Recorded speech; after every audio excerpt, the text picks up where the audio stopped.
नमस्कार, मैं हूं अमीश देवगन और आप देख रहे हैं सर्वश्रेष्ठ डिबेट शो टक्कर। अयोध्या में विवादित ढांचा गिराने के मामले में आज सीबीआई ने की स्पेशल कोर्ट ने फैसला सुनाया।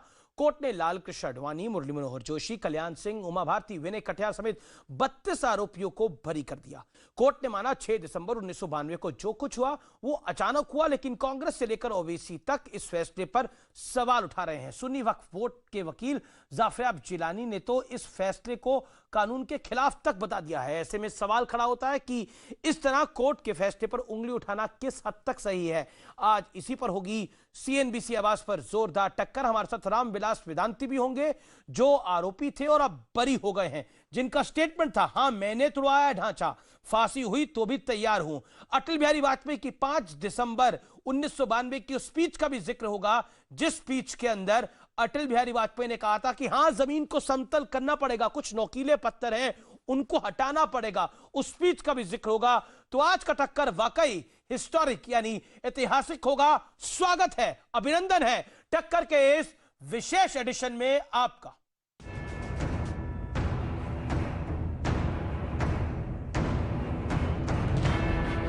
आरोप के कलंक से मुक्त हो गए।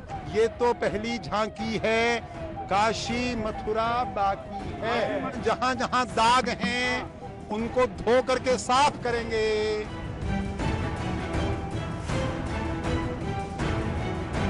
जय श्री राम, जय जय श्री राम, जय जय श्री राम।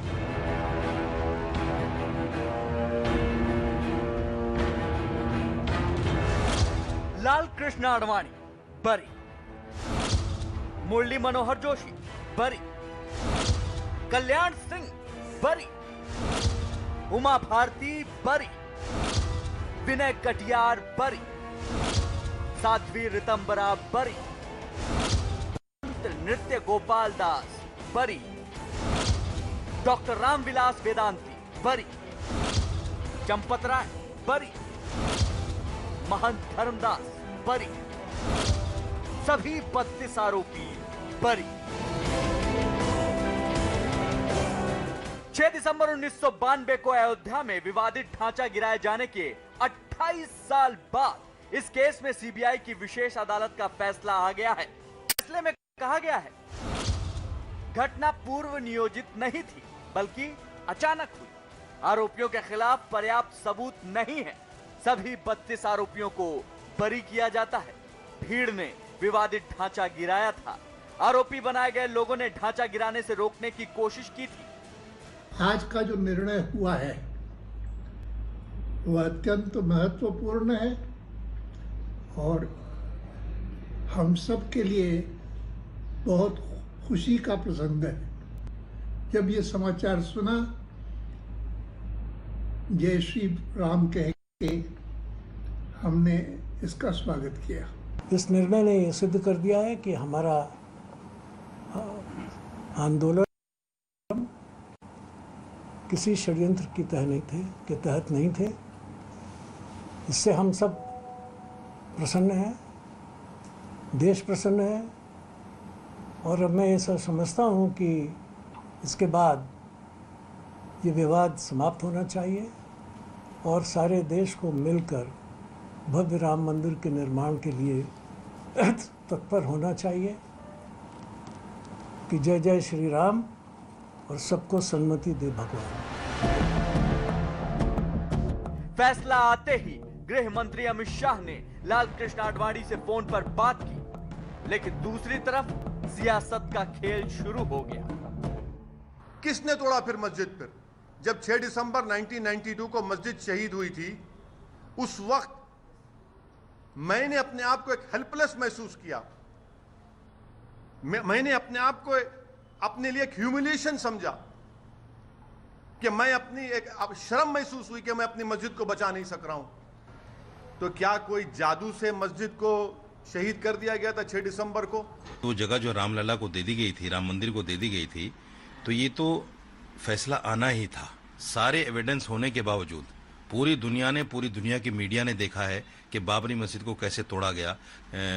जो आस्था थी कोर्ट के अंदर, वो कहीं ना कहीं कमजोर पड़ती हमें दिख रही है। हिंदुस्तान के इतिहास में काला दिन है। सभी दोषियों को बरी करने का विशेष अदालत का निर्णय सुप्रीम कोर्ट के निर्णय व संविधान की परिपाटी से परे है। 9 नवंबर 2019 के निर्णय के मुताबिक बाबरी मस्जिद को गिराया जाना एक गैर कानूनी अपराध था। हालांकि योगी आदित्यनाथ ने फैसले के बाद कांग्रेस को ही घेर लिया। सीएम योगी ने कहा, तत्कालीन कांग्रेस सरकार ने पूज्य संतों को झूठे मुकदमों में फंसाकर बदनाम किया। इस षड्यंत्र के लिए कांग्रेस को जनता से माफी मांगनी चाहिए। उधर बाबरी मस्जिद एक्शन कमेटी ने सीबीआई कोर्ट के फैसले को हाई कोर्ट में चुनौती देने का ऐलान कर दिया है। जजमेंट आज का जो है वो एविडेंस के भी खिलाफ है और लॉ के भी खिलाफ है। हाई कोर्ट में इसको चैलेंज किया जाएगा।